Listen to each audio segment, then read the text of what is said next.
Year 1287. The medieval marketplace pulses with chaos. Spices from the east, wool from the farms, iron from the forges. Trade is slow. Roads are dangerous.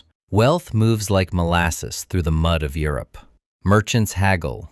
Guilds control everything. And the idea of a global economy is as distant as the stars. But imagine this. In a cramped wooden house beside a noisy market street, a boy is born with an unnatural obsession for patterns, systems, and opportunity. What if Jeff Bezos lived during the medieval ages?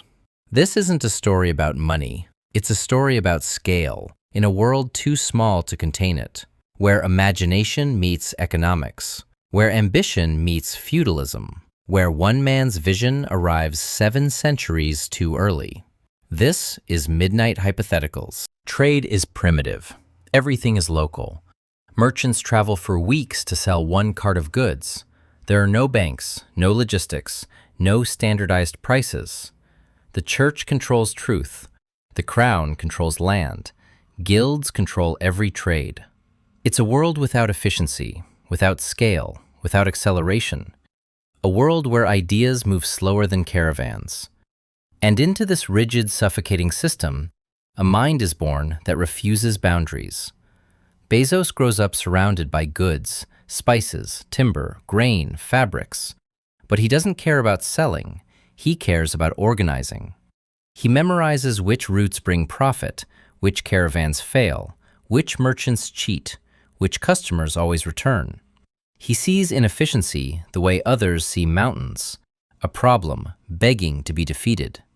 By 20, he's building maps and ledgers more complex than anything in the kingdom. By 25, he's running caravans with military precision. He isn't a merchant. He's a system trying to escape the century it was born into. Now imagine Bezos with medieval tools but a modern mind. He builds the first centralized trading hub, a marketplace where every merchant brings everything they own, a prototype Amazon made of stone and wood. He invents standardized pricing.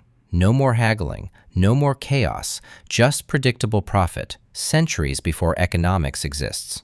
He pioneers medieval logistics, shared warehouses, mass caravans, scheduled deliveries. He becomes the first person in medieval history to understand scale. To the common man, he's a genius. To the guilds, he's a threat. To the nobles, he's a rival. And to the king, he's a danger that must be controlled. The world reacts violently. Guild merchants accuse him of disrupting sacred tradition. Local leaders hate his influence. Nobles despise losing control of trade. The church questions how one man grows so powerful without divine blessing. Riots break out, caravans are ambushed, warehouses are looted. Rival lords try to seize his marketplace. Bezos built efficiency. Medieval Europe sees tyranny. And in a world built on fear, fear spreads faster than progress. But the greatest threat is the era itself.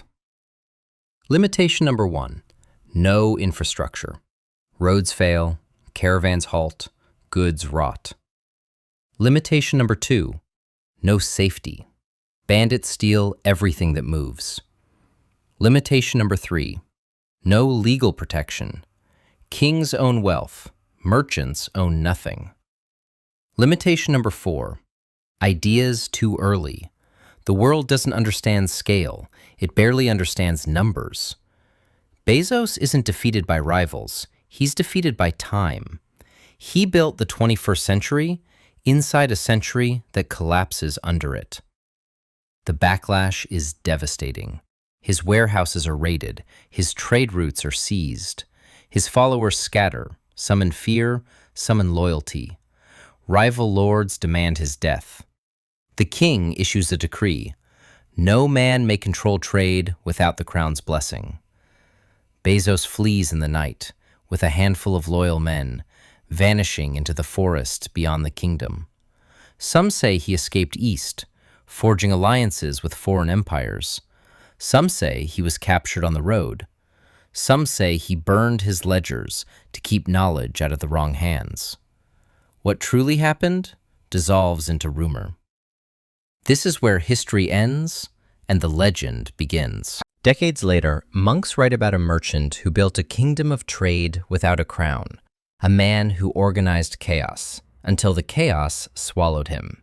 His marketplace becomes myth, his ideas become whispers, his name becomes a warning and an inspiration. Some say he tried to build a world too early. Others say he built a world the future would one day understand. One thing is certain, he changed the medieval age by showing it what it could never become. The story ends here, but the question doesn't.